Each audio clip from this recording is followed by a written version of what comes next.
starting with the great name of Almighty Allah, the most beneficent and merciful. Today we are going to explain the exercise number first of the high school grammar written by Wren and Martin. In the following sentences, separate the subject and predicate. Separate the subject and the predicate. These are all 27 sentences, and this is exercise number first of the high school grammar. But in this exercise, we are going to differentiate the subject and predicate from each other. So, what subject first? The name, a word which shows to us the person, place, or thing that we are speaking about is called subject, and the part of sentence that will tell something about the subject that is called a predicate. For example, the cackling of geese saved room. The cackling of geese saved room. In this example, there are two different meanings. One is called cackling and what is called geese. Now, what's the meaning of geese? It is the singular of goose. Geese, it is the singular of goose. Goose, it is the singular, but geese, it is the plural of goose. Sound, and what does it mean? Cackling. Whenever the goose or geese are making sound, that sound is called cackling. That sound is called cackling. For example, whenever the donkey is producing sound, that sound is called bray. The sound of the birds are called chirping, etc. So, example, the cackling of geese saved room. In this definition, the cackling of geese is the subject. Why is this a subject? Because this one portion is telling something about this portion, and this is the subject. This is the subject, and this one portion is called predicate. This portion is called predicate, and this portion is called subject. And for a predicate, the most important thing is verb, and for a predicate, the most important part is verb, and it will always start from verb. Saved, it's a verb. So this portion is called predicate because it is telling something about this portion, and this is the subject of the predicate. So this is called subject, and that portion is called predicate. Second one example, the boy stood on the burning deck. The boy stood on the burning deck. In this example, the boy is the subject. It's a subject. Why is this subject? Because this is called a predicate, and this one portion is telling something about the boy. That's why it's called a subject, and the remaining sentence is called a predicate. This portion is called a predicate, and this is a verb. For a predicate, the most important part is verb, and it will always start from verb. Tobal Khan was a man of might. Tobal Khan was a man of might. In this example, Tobal Khan is a subject. It's a subject. Was, it's a verb. So it means that was a man of might, it's called a predicate. Stone walls don't make a prison. Stone walls don't make a prison. So this is very important for our daily life as well. So what does it mean? Stone walls don't make a prison. It means that whenever we are tagging a present to someone, so we are giving the present to his or her body, not to his mental level, and she or he can make for himself or for herself every sort of decision. That's why, and by nature, human is free. So stone walls as the subject. Do as a helping verb, not as the indication of negative sentences. Make as a base form of verb or infinitive form of verb. It means that for a predicate, the most important thing is a verb, and this portion is called a predicate because it is telling something about the stone walls, and the stone walls as a subject. The singing of the birds delights us. The singing of the birds delights us. The singing of the birds, it's called a subject. This portion is called a subject. Delights us, it's called a predicate. Because this portion is telling something about the subject, that's why that is called a predicate, and this portion is called subject.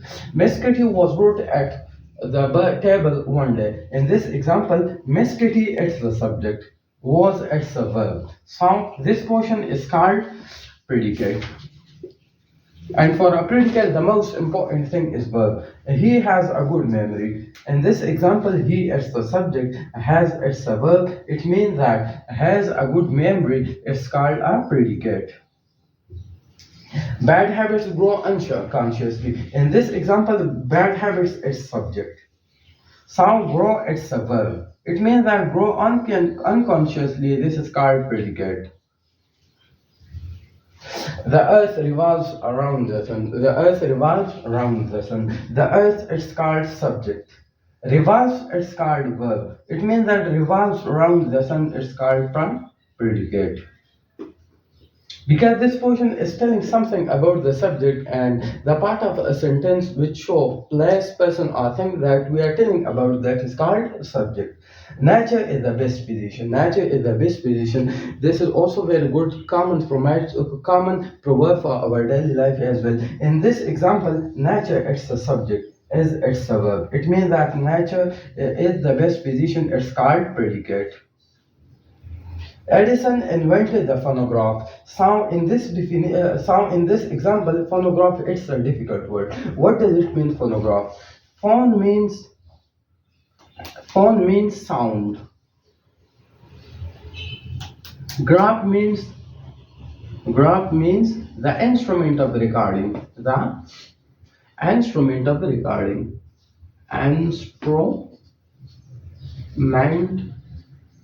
of recording. The instrument of recording. So Thomas Edison.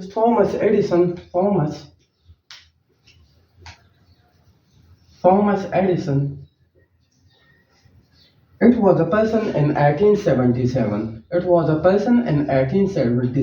That he has invented the phonograph first time. Thomas Edison, it's a subject because the remaining sentence is telling something about the subject and invented it's a verb. It means that invented the phonograph is called predicate. The sea has many thousand sands. In this example, what does it mean, has? It's a difficult word. Has means in present time has or have.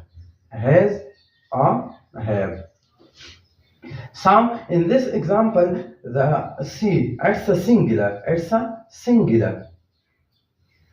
The sea, it's a singular.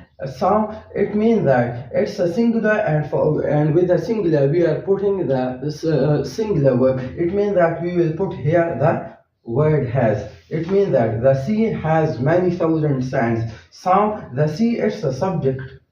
Has many thousand sands. It's called a predicate. Because this portion is telling something about the sea, and the sea is a subject, and the remaining portion is called a predicate. 13 number example, we can't pump the ocean dry. In this example, we as a subject. Cannot pump the ocean dry. It's called a predicate. Why is this a predicate? Because it is telling something about the we. This portion is called predicate, and we it's a subject because this portion is telling something about the we, and what's the subject? The doer of an action is called subject. So we it's a subject, and cannot pump the ocean dry. It's called a predicate, and can it's a verb. Borrowed garments never fit well. What does it mean? This is also very common proverb for our daily life as well. It means that we can't put our idea on the opposite person or someone else, and someone else or the opposite person can't put his or her idea on us. It means that every person has their own mentality. So borrowed garments, it's a subject in this sentence. Never fit well, this is called a predicate. The early birds catch the worm. What does it mean? Worm, insects. It means that insects. In this example, the early birds is called subject.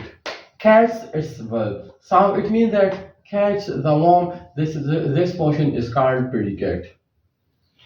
All matter is indestructible. What does it mean? Indestructible, not able to destroy. Indestructible means not able to destroy. All matter is called subject, as it is a verb. So it means that this portion is called predicate. Islamabad is the capital of Pakistan. In this example, we are telling something about the Islamabad. So Islamabad is the subject, and this portion is called a predicate. We should profit by experience. We should profit by experience. We as the subject and the remaining sentence is called a predicate and should it's a verb. For a predicate, the most important part is verb, and it will always start from verb. All the roads leads to Rome. So in this example, all roads is subject, leads its verb. So it means that leads to Rome. This is called predicate. A guilty conscience needs no excuse. A guilty conscience, this is called subject. Needs, this is called verb. It means that this portion is called predicate. The beautiful rainbow soon faded away. In this example, the beautiful rainbow, this is called subject because the remaining sentence is saying something about the beautiful rainbow. And in this example, this portion is called predicate. Because soon, the word soon, it is not the part of the subject. Because in this example, soon, it is the part of predicate. That's why soon is included in predicate. No man can serve two masters. Can, it's a verb. It means that no man, this is a subject, can serve two masters. This is called a predicate. A sick room should be well aired. A sick room should be well aired. A sick room, this is called subject. Should, it's called verb. It means that this portion is called predicate. The dewdrops glitter in the sunshine. What does it mean? A glitter? Glitter means brilliance. Glitter means brilliance. Brilliance. The dewdrop, this portion is called subject, and glitter, this is called verb, and this portion is called predicate. I shot an arrow into the air. This is called subject. Shot is called verb. It means that this portion is called predicate. A barking sound the shepherd hears. On the top of the hill lives a hermit. Often these sort of sentences we are facing in poetry. And what's the nature of these sentences? Okay. A barking sound the shepherd hears. It means that the shepherd hears a barking sound. The shepherd hears the barking sound. The barking sound. In this example, the shepherd, this is called subject. Here's it's called verb. It means that this portion is telling something about the shepherd. That's why it's called the shepherd is a subject, and the remaining sentence is called a predicate. So in the above one example, the shepherd, it's called subject. This portion is called subject, and a barking sound, and here this is called predicate. And often we are facing these sort of sentences in poetry. On the top of the hill lives a hermit. On the top, T-O-P, top. On the top of the hill lives a hermit. What does it mean, hermit? Hermit means sand. It is the synonym of the sand. And what does it mean, sand or hermit? A person who is doing his own worship according to his own religious discipline in isolation. Okay, what's the nature of this sentence? A hermit lives on the top of the hill. A hermit lives on the top of the hill. Top of the hill. On the top of the hill. So, in this example, if you think about this one example, we are telling something about a hermit. That's why this portion is called subject, lives, it's a verb. It means that this portion is called a predicate. This portion is called a predicate. In this example, the top lives a hermit. Lives a hermit, this is called subject. Lives on the top of the hill, lives, this is called a predicate. Okay. I'm going to give you the two more examples about these sort of examples. For example, sweets are the uses of adversity. Sweets are the uses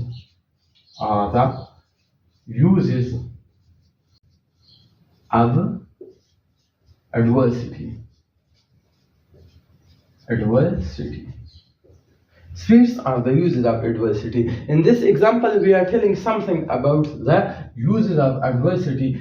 That's why the uses of adversity, this is called subject are. It's called verb. It means that spheres are. This is called a predicate. Another one example, here comes the bus. Here comes the bus. Here comes the bus. In this example, we are telling something about the bus. That's why the bus, it's the subject, comes as a verb. It means that here comes, this portion is called predicate.